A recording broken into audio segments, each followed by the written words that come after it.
지금 중동에서 가장 무서운 말 하나가 나오고 있습니다. 호르무즈가 막히면 끝난다. 이건 단순한 위기 이야기가 아닙니다. 세계 원유 시장 전체가 흔들릴 수 있다는 뜻입니다. 그런데 여기서 흥미로운 움직임이 하나 나옵니다. 사우디아라비아, UAE, 중동 산유국들이 원유를 해외에 미리 저장하려는 움직임을 강하게 보이고 있습니다. 그리고 그 후보 중 하나가 아니라 핵심으로 거론되는 나라가 있습니다. 한국입니다. 많은 분들이 여기서 의문이 생길 수 있습니다. 왜 한국일까요? 미국도 있고 중국도 있고 일본도 있는데 왜 지금 중동은 한국을 보기 시작했을까요? 이건 단순히 저장 공간 문제가 아닙니다. 안정성, 군사력, 정제기술, 물류, 그리고 지정학까지 전부 연결된 이야기입니다. 지금부터 그 구조를 하나씩 보겠습니다. 먼저 핵심부터 보겠습니다. 중동 원유 수출의 심장, 바로 호르무즈 해협입니다. 세계 원유 물동량 상당수가 이 좁은 길을 지나갑니다. 문제는 중동 긴장이 올라갈 때마다 이 길이 위험해진다는 겁니다. 특히 최근에는 이란 문제와 군사 긴장 때문에 혹시라도 봉쇄되는 것 아니냐는 이야기가 계속 나옵니다. 만약 실제로 문제가 생기면 단순히 기름값만 오르는 수준이 아닙니다. 공급 자체가 흔들릴 수 있습니다. 여기서 산유국들이 중요한 걸 깨닫기 시작합니다. 원유를 생산하는 것보다 안전하게 보관하는 게 더 중요할 수도 있다. 이 생각입니다. 생각해보면 당연합니다. 전쟁이나 분쟁이 생겼는데 정작 기름을 내보내지 못하면 산유국도 막대한 손실을 입게 됩니다. 그래서 지금 중동 국가들은 해외 비축 기지를 찾기 시작했습니다. 여기서 중요한 건 조건입니다. 아무 나라나 되는 게 아닙니다. 첫 번째는 안정성입니다. 정치적으로 흔들리면 안 됩니다. 전쟁 위험도 낮아야 합니다. 시설도 안전해야 합니다. 두 번째는 산업 능력입니다. 원유는 저장만 한다고 끝이 아닙니다. 정제하고 관리하고 다시 공급해야 합니다. 세 번째는 군사력입니다. 생각보다 이 부분이 중요합니다. 원유 저장 시설은 국가 핵심 자산입니다. 위기 상황에서 지킬 수 있어야 합니다. 그리고 여기서 한국이 올라옵니다. 많은 사람들이 한국을 제조업 국가 정도로 생각합니다. 반도체, 자동차, 배터리, 여기까지는 익숙합니다. 하지만 에너지 쪽으로 들어가면 이야기가 완전히 달라집니다. 한국은 이미 세계적인 정유 강국입니다. 석유를 단순히 쓰는 나라가 아닙니다. 엄청난 규모로 정제하고 저장하고 다시 수출합니다. 특히 항공유, 이 분야에서 한국은 세계 최상위권입니다. 미국 서부에서도 한국산 항공유 비중이 굉장히 높습니다. 여기서 굉장히 중요한 포인트가 있습니다. 미국은 세계 최대 산유국 중 하나입니다. 그런데도 한국산 항공유를 가져다 씁니다. 이 말은 결국 한국의 정제 능력이 그만큼 강하다는 뜻입니다. 실제로 한국 정유 산업은 굉장히 정교합니다. 고품질 연료 생산 능력, 빠른 처리 속도, 대규모 저장 능력, 이 세 가지를 동시에 갖추고 있습니다.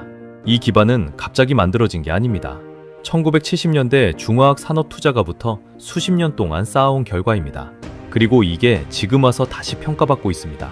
그럼 여기서 또 하나 질문이 생깁니다. 원유 저장은 그냥 탱크만 많으면 되는 걸까요? 아닙니다. 진짜 중요한 건 안전입니다. 일본도 저장 능력은 강합니다. 하지만 문제는 지진입니다. 대규모 저장시설 입장에서는 굉장히 민감한 변수입니다. 반면 한국은 상대적으로 지질이 안정적입니다. 대형 산업시설을 오랫동안 운영하기 좋은 조건입니다. 그리고 또 하나, 한국은 인프라 속도가 빠릅니다. 필요하면 짧은 기간 안에 항만, 탱크, 배관, 저장시설, 이걸 빠르게 늘릴 수 있습니다. 중동 국가들이 이 부분을 굉장히 높게 봅니다. 왜냐하면 지금 세계는 속도가 중요하기 때문입니다. 위기가 오면 몇 년 기다릴 수 없습니다. 바로 움직일 수 있는 나라가 필요합니다. 여기서 한국의 강점이 나옵니다. 한국은 대형 플랜트와 인프라 운영 경험이 많습니다. 원전, 조선, 정유, 항만, 이 모든 경험이 연결됩니다. 그리고 또 하나, 군사력입니다. 원유 비축은 단순 경제 문제가 아닙니다. 안보입니다. 시설이 공격받거나 해상 운송이 막히면 국가 전체가 흔들릴 수 있습니다. 한국은 세계 군사력 상위권 국가입니다. 해군, 공군, 방공망 모두 강한 편입니다. 특히 동북아에서 안정적인 안보 체계를 가진 나라라는 점이 굉장히 큰 장점입니다. 중동 입장에서는 믿고 맡길 수 있는 나라라는 의미입니다. 여기서 외교가 또 연결됩니다. 한국은 미국과 동맹입니다. 하지만 동시에 중동과도 관계가 좋습니다. 이 구조가 굉장히 독특합니다. 완전히 한쪽으로 치우치지 않으면서도 실용 외교를 유지합니다. 그래서 중동 국가들도 한국을 상대적으로 편하게 봅니다. 실제로 UAE와 한국 관계는 점점 깊어지고 있습니다. 원전, 방산, 에너지, 투자, 여러 분야가 동시에 연결됩니다.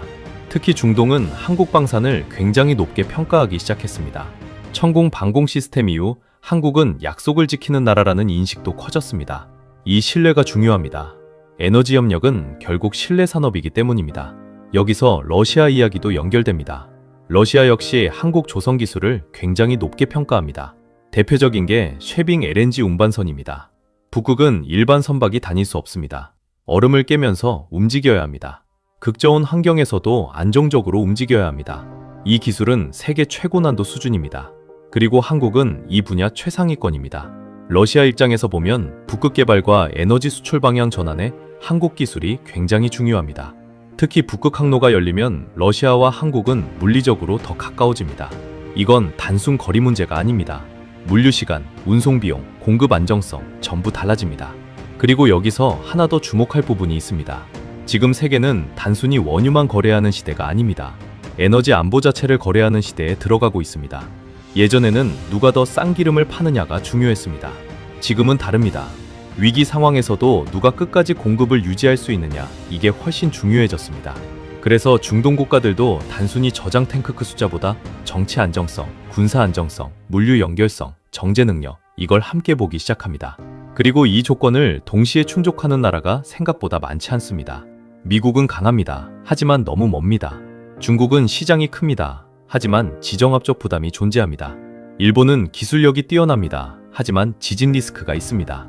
반면 한국은 중간 지점에 있습니다. 동부가 중심에 있으면서도 산업 기반, 안보 체계, 정제 능력, 항만 인프라, 이 네 가지가 동시에 움직입니다. 특히 부산항은 굉장히 중요한 의미를 가질 수 있습니다. 단순한 항구가 아닙니다. 에너지, 물류, 조선, 수출 전부 연결되는 구조입니다. 만약 앞으로 중동 원유 비축이 본격화된다면 부산과 울산 중심으로 에너지 허브 기능이 훨씬 강해질 가능성도 있습니다. 여기에 조선업까지 연결되면 한국은 단순 소비국이 아니라 에너지 흐름 자체를 관리하는 국가로 올라갈 수 있습니다. 이 변화는 생각보다 큽니다. 왜냐하면 에너지는 산업의 혈액 같은 존재이기 때문입니다. 반도체도, 자동차도, 배터리도 결국 에너지가 흔들리면 전부 영향을 받습니다. 그래서 지금 세계는 에너지를 많이 가진 나라보다 에너지를 안정적으로 관리할 수 있는 나라를 더 중요하게 보기 시작합니다. 그리고 그 흐름 속에서 한국의 가치가 조금씩 커지고 있습니다. 물론 변수도 많습니다. 국제제재, 미국과 러시아 관계, 우크라이나 전쟁 전부 영향을 줍니다. 그래서 지금은 조심스러운 단계입니다. 하지만 중요한 건 방향입니다. 세계 에너지 구조는 분명히 변하고 있습니다. 과거에는 누가 더 많이 생산하느냐가 중요했습니다. 지금은 다릅니다. 누가 안전하게 저장하고 누가 안정적으로 공급할 수 있느냐, 이게 핵심이 되고 있습니다. 그리고 이 구조에서 한국이 굉장히 유리한 위치로 올라오기 시작합니다. 정리해 보겠습니다. 한국은 정유 능력, 저장 능력, 조성 기술, 군사 안정성, 외교 균형, 이 5가지를 동시에 가진 나라입니다. 이 조합은 생각보다 드뭅니다. 그래서 지금 중동 산유국들은 단순한 저장 공간이 아니라 믿고 맡길 수 있는 전략 거점으로 한국을 보기 시작합니다. 전문가들은 앞으로 한국이 지하 저장 시설을 더 확대해야 한다고 말합니다. 이게 단순 인프라가 아니라 국가 전략 자산이 될 수 있다는 겁니다. 생각해보면 굉장히 흥미로운 변화입니다. 한때 한국은 에너지 부족 국가였습니다. 늘 수입해야 했고 늘 불안했습니다. 그런데 지금은 세계 산유국들이 한국에 저장하자, 이 이야기를 하기 시작합니다. 이건 단순한 경제 변화가 아닙니다. 한국의 위치 자체가 바뀌고 있다는 뜻입니다. 아직 완전히 결정된 미래는 아닙니다. 변수도 많고 국제정세도 계속 흔들립니다. 하지만 방향 하나는 점점 분명해지고 있습니다. 한국은 이제 단순 제조국가를 넘어 에너지 전략국가로 올라가기 시작하고 있습니다. 그리고 이 변화는 앞으로 생각보다 훨씬 큰 흐름이 될 수도 있습니다. 그리고 어쩌면 우리는 지금 그 시작을 보고 있는 것일지도 모릅니다. 다음 영상에서는 왜 중동이 한국 방산까지 주목하기 시작했는지 더 깊게 이어가겠습니다. 구독과 좋아요 부탁드립니다. 감사합니다. 그리고